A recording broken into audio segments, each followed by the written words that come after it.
All right. Let's get straight into this. So, tonight we have Manchester United, the defending title holders, versus Newcastle United, the up and coming EPL team that is dead set to make a statement for themselves this season, not only in England but also in Europe. It's the Carabao Cup.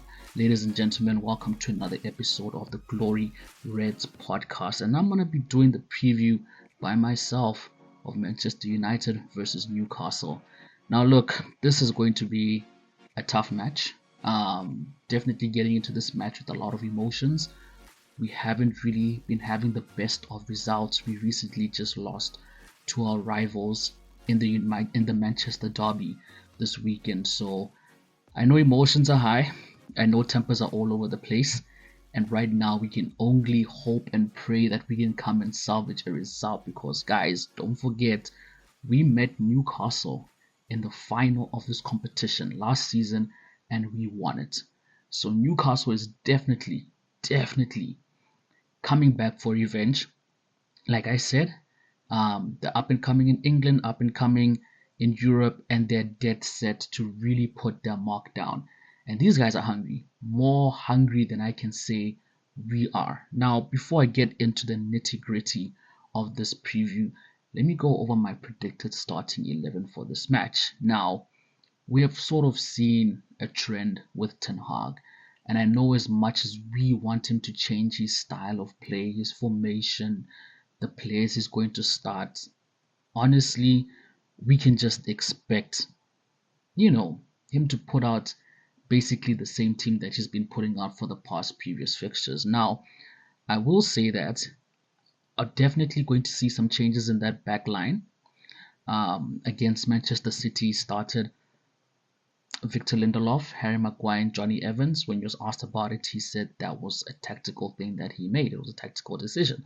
So I don't know what I don't know what tactics he was going for, starting all three of those players. I don't know if Varane, Reguilon were not fit to start in the United derby, so it could have just been saying it just to protect the players, knowing that they're not going to be fit for this game, and he didn't really want to give anything away. But albeit it was a derby, if they were fit to play, I still believe he should have gone and started those players and not started Maguire, Victor Lindelof, and Johnny Evans. But anyway, that's another conversation. We're here to talk about the preview of this Carabao game. So, starting 11, Onana in goal.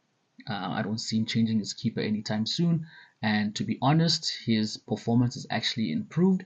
He had 7 saves in the Manchester derby. So, he's a player that's really getting into his own and he should continue to play more games, continue to build up his confidence, so that he can be the best version of himself. It's never easy starting off as a goalkeeper for Manchester United, and I'm just happy that he's actually starting to save some of those goals that we're panicking about during the beginning of the season that she was kind of failing to get a hold of. But anyway, that's Onana in the goal. To lower our right back in the middle, I'm going to go with Varane and Harry Maguire. Now, this is a very controversial one because I honestly believe that, yes, even though Harry Maguire has been having good performances, but those performances came against teams that you can't really say were demanding, were not really threatening. When I meant demanding, like demanding in pressure, they never really tested Harry Maguire. They never really got him out of his comfort zone. And I think that Man City game was a true testament and a true reflection of Harry Maguire in our starting 11 against a team that's actually quite formidable. And Newcastle is a team that is very formidable. Newcastle is honestly, they're hungry. I mean, we've seen what they've done so far this season in the Champions League. They're literally top of their group. And right now they're ahead of us in the Premier League and they're doing very well. Now they are starting to show a little bit of signs of fatigue and slowing down because obviously they're not used to playing this many number of games because this is the first time they finished so high up in the competition in a very long time. This is the first time they're back in the European Championship in a very long time. So, and the games in the championship, in the UEFA Championship is way more competitive and way more demanding than some of the other competitions that they've been involved in the past. So this is a whole different ball game for them. This is new territory that they're in. So we can only cross our fingers that they're feeling a little bit fatigued, not really up to scratch, and we can take advantage of that. And as embarrassing it is to say, it's the truth because honestly, the way we are playing right now, we can only hope that teams that are sitting above us have a bad game in order for us to win. But anyway, like I said, we'll get into that. Let me finish my starting 11. Onana in the goal, Diego Dalot right back, Varane and Harry Maguire centre back pairings, and I'm gonna go with Sergio Reguilon starting at left back position. I don't think you'll be starting Victor Lindelof for this fixture. In the midfield, I'm going to go with Amrabat and Scott McTominay. Yes, I do think Ten Hag will start Scott McTominay because at this point, the way I see it is he's starting players according to fitness and nothing else. He's starting players that are fit to play 90 minutes and then he'll figure out the rest during the match. Because honestly, it makes no sense these previous games why he's been starting some of these players. Even though Scott McTominay did score a couple of goals that won us games where we could have lost points, and I get the whole thing of reward players for their good efforts and their good work, but we also have to understand that these were not teams that are particularly good, and Scott McTominay is an impact player. He's an impact player if you play him right and if you play him in the correct position. And unfortunately, the way, you know what, I'm getting into it. I said I'm going to finish the starting 11 before I get into anything else. So, one more time. Onana in the goalpost. Diego Dalot, Victor Lindelof, Varane, Harry Maguire, Reguilon. That's the defense. In the midfield, Amrabat, Scott McTominay, and I'm gonna go with Bruno Fernandes, and I'm gonna go with the front three of Mason Mount, Marcus Rashford, and Rasmus Højlund. Score prediction: I'm gonna go for 2-1 to Newcastle. Even though we're playing at home, I still think Newcastle have shown enough evidence that they're actually the team in favor of winning this fixture. And you know what? I made a big mistake in my prediction, and I don't really want to call it a mistake. All right, Manchester United is my club, and I think it's only right and it's only fair for anybody who's supporting the team to be optimistic and believe that they're going to win regardless of whatever form they're in. Because if that was not the case, then literally a lot of these clubs that are sitting bottom of the league in the championship competition, League One, and all these small division, they wouldn't have supporters. And that's the beauty about football, and the fan base that stay loyal to their club. And I'm loyal to my club. And even though we're going through rough times, I always want to stay optimistic. And for that derby game, it was a really special occasion. It was one of those occasions where I had to back my team regardless. And fair enough, you should be backing your team every single game. But that was a derby. You know, that match held a lot of weight. There was no other way I could go about it but just stick to hopeful thinking, even though the signs were right in front of us that it was going to be a very difficult game for us to overcome and actually go ahead and win. And I'll say the same thing for this match as well. And this match, yes, Newcastle is no, you know, what can I say? Um, Basically, I don't want to say they're our rivals, so to say, but they are a team that if we do lose to them, it won't just be like a loss to like a Brentford or a Crystal Palace or whatever, especially with their recent performance and their recent achievements. They're just the team that we just do not want to lose to. I mean, we beat them in the Carabao Cup final, and then we played them again in the Premier League, and they went and beat us. You know, so that they're definitely a team that we do not want to lose against. But like I said, I'm going to give my score prediction. I've given my score prediction with open eyes, with the most rational, mindset as possible. And like I said, I just don't think United are capable of going out and winning this game. Now, let me get into it. Let me finally get into it. Now that I've put out my prediction, I've put out my starting 11 prediction, I'll put out my score prediction. All right, now let's get into why I think United won't win. But I'm also going to say this, right? Depending on how Ten Hag sets up his team, we could stand a chance to win. We could. But if he's gonna go with this starting lineup, I highly doubt it. Now, let me reframe. Okay, let me go back and let me talk about that midfield and the forward three. Okay, because I did mention them, but I'm gonna put them basically in the positions where we believe Ten Hag is going to start them. So obviously Rasmus Højlund's gonna start up front. Marcus Rashford is going to, regain his position to the left and then to the right. I do believe he's going to push Bruno Fernandes to the right, and then in the midfield, it seems like he's giving Scott McTominay a more advanced role now that he's starting him. So Scott McTominay number 10, and then Mason Mount, even though I don't think he should be starting in that position, will most likely be playing around that area with Amrabat.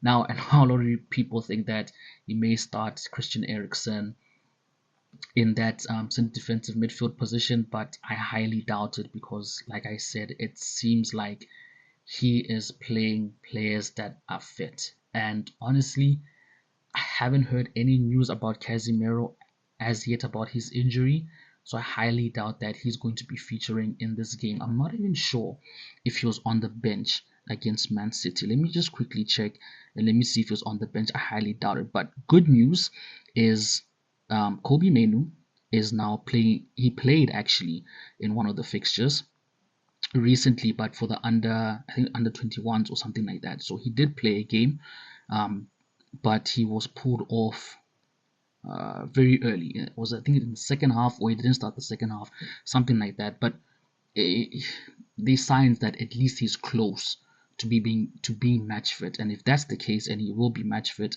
that can only be good news for us. All right, so here I have it over here, and yeah, he was not on the bench. So we had Reguilon on the bench, Varane on the bench, who of course didn't start. Reguilon, was substituted in.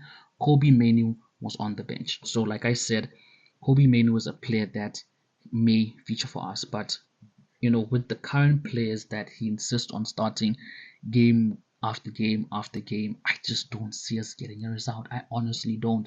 And this is not even me trying to be negative about it. It's just the facts. You know what I mean? It's the midfield. I mean, Christian Eriksen came out and said it. The midfield is so unbalanced. The team is so unbalanced.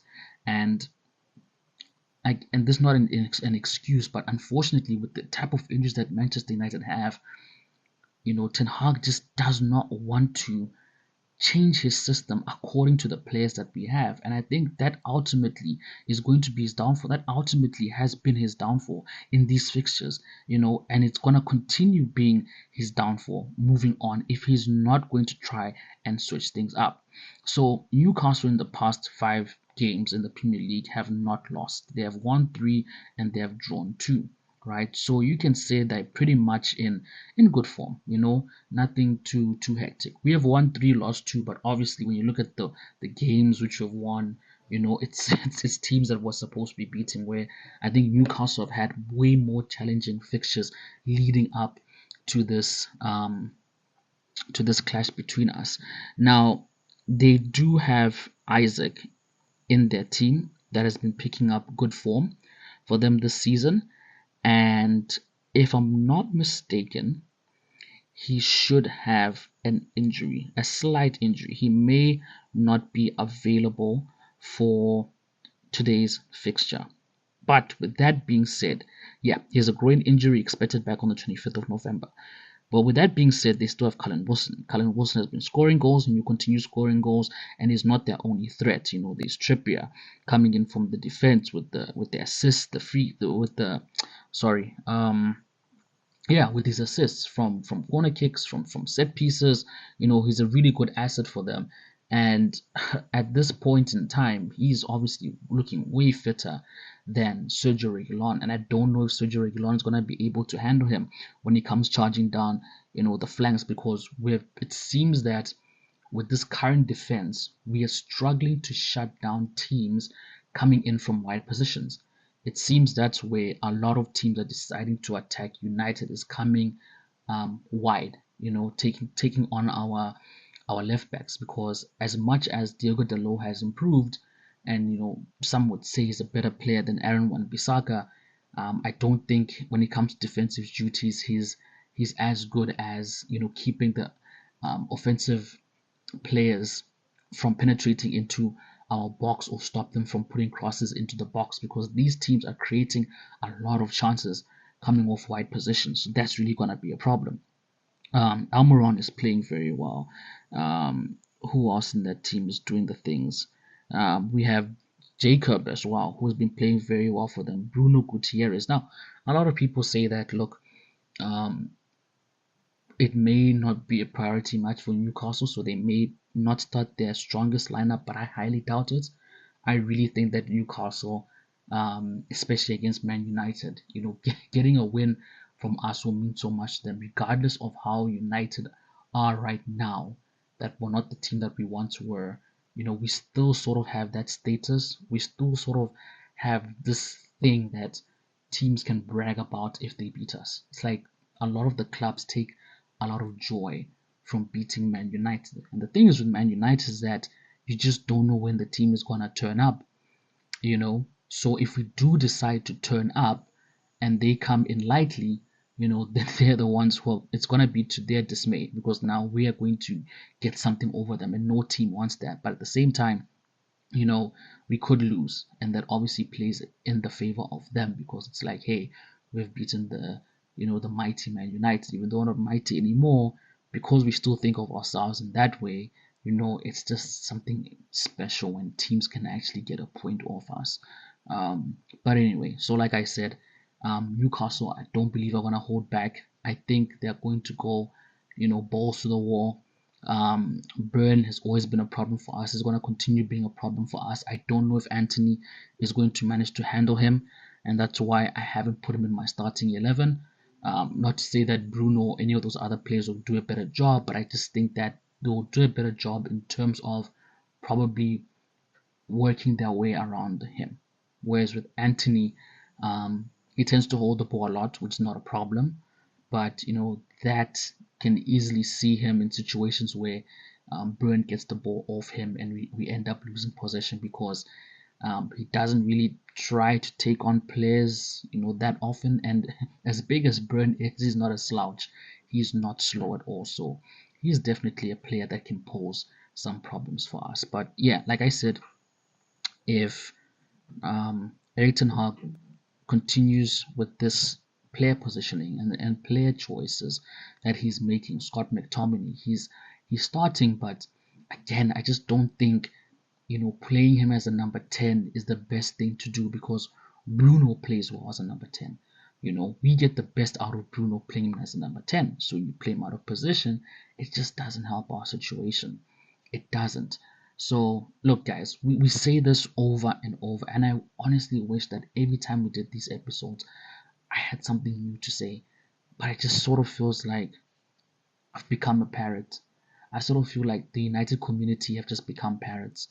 In our previous episode, we spoke with Ben, and it's like, what's the conversation now? Because it almost feels like we've ran out of things to say. Because week after week, we're going to be complaining and talking about the same things. Why is Scott McTominay starting? Why is Bruno out of position? Why is Rashford not being benched? Why is Harry Maguire starting? Why is Pelissier not being given a chance? Why is Garnacho not being given a chance? Why is Maybury not being given a chance? We're literally at a point where we just do not know what to say. And it doesn't help when the manager comes out and makes statements that make us seem like we do not know what we're talking about. It almost makes it seem like we are watching two completely different games to what he's watching, because he feels that Rashford is doing enough for him not to be benched, and he believes that he needs to continue playing him until he gets his form right. But what if he doesn't? That's the scary thing, because yes, he had a good season last season, but when you check Rashford's track record, this is probably his second best season ever in his career. He's just not that type of player, you know. He's never been consistent. He hasn't been consistent enough for us to trust him like that. So if he's not on form, you have to bench him. You have, because the last thing we want is another Sancho situation of a player feeling that he's not getting his chance. He's not getting what is due to him, and you know the team is built out of favorites from the manager, and some players just become so undroppable that, and I don't want to say they do this, but it almost feels like they're okay not having a good game. They're okay having a bad game because they know that they are not going to be dropped by the manager. So yeah, guys, honestly, I could go on and on, but I am gonna leave it here. I just wanted to give you guys the preview, and how I just feel this match will go. Like I said, I don't see us winning. The only way I see us having a chance of winning. Let me revise that starting 11. Right, Onana is in the goal. Diego Dalot, right back. Varane, centre back pairing with Victor Lindelof. Left back Sergio Reguilon. In that midfield, Amrabat, Kobe Mino, if he's fit to start. If he's fit to start. Bruno Fernandes as our number 10. Garnacho as our number 11. Let me just say left wing. I recently, had a conversation with a friend, and he was telling me that he watches soccer, is into it and stuff like that, but he's just never understood numbers in terms of player positions. And sometimes I tend to forget that because, it's like some people, sorry, I'm going to divert it a little bit for now. You get some people who are really into cars, and maybe they're really into cars on a commercial level, right? And in a sense of they will name any car that passes by. They just know cars like that, but they don't know like the in-depth stuff about the car. They know that 320 horsepower. If you tell them that this car's got 320 horsepower, this car's got 250 horsepower, they don't understand that the one with more horsepower is most likely going to be the faster one. But other than that, they don't really know anything technical about the car. But anything on the commercial front, they know how much it costs, if it's a luxury car, what model it is, you know what I mean, some of the tech features and stuff like that. But anything beyond that that gets technical, and start talking about slip diff, and traction and all of that. Okay, traction probably they would understand, but you get what I'm saying, like 6 cylinders, and fuel injection, and all that technical stuff. It gets a little bit, and yeah, it just made me wonder, like, all the time we've been having these podcast episodes, and I'm like, oh, number 3, number 6, number 8, number 11, number 9. It's only dawned on to me like, wow, maybe some people don't actually understand when I say number 11. But anyway, I've diverted too much. So in the left wing position, Garnacho, up front, Rasmus Højlund, and then our number 7 on the right wing, I would have Pelestri playing in that position, because I believe he's a direct player, really fast, always looking to get into the box, always looking to make a pass into the box, always looking for our number 1 man. And I feel that Garnacho, as much as he's got an eye for goal, and you can say similar like Marcus Rashford, like it's almost like his first instinct is to find the back of the net before making a pass. I do believe that Garnacho offers more in terms of trying to find a player or passes than what Rashford does. Rashford, I think he does it when he's got no other options. Like if he does not have a clear line of goal, that's only when he looks to find his man to pass to. But other than that, you always try to look for the back of the net, and it's not a bad thing. But if you're not on form, that's when it starts to look bad. But yeah, that's basically my starting 11 that I would put out to go and challenge Newcastle to beat them. But with the first starting 11 that I put out, I just don't think that we stand a chance. So yeah, guys. Anyway, that's the match preview. We're going to be starting in T-minus 2 hours, 30 minutes, depending on when you listen to this episode. Maybe it'll be an hour before, 30 minutes. Hey, it could even be after. There's nothing wrong with listening to, our thoughts about how, we thought the match would turn out. But anyway, thank you for listening to this episode of the Glory Reds podcast. We should have been tomorrow for the reaction of the match. So let's just hope that we can go out there and get a victory. Don't forget, guys, we're on all your favorite podcasting streaming platforms. Just type Glory Reds FC and you'll see our logo. It's the Triton FC Glory Reds, red and yellow. Subscribe so that every time an episode gets uploaded, you get notified by it, and then you can just listen to one of our latest episodes. Our website is gloryredsfc.co.uk. You can jump onto it. We have some stories up there, community page, and just to get more involved in the community. But anyway, guys, catch you guys in the next episode, and I'm out. Peace.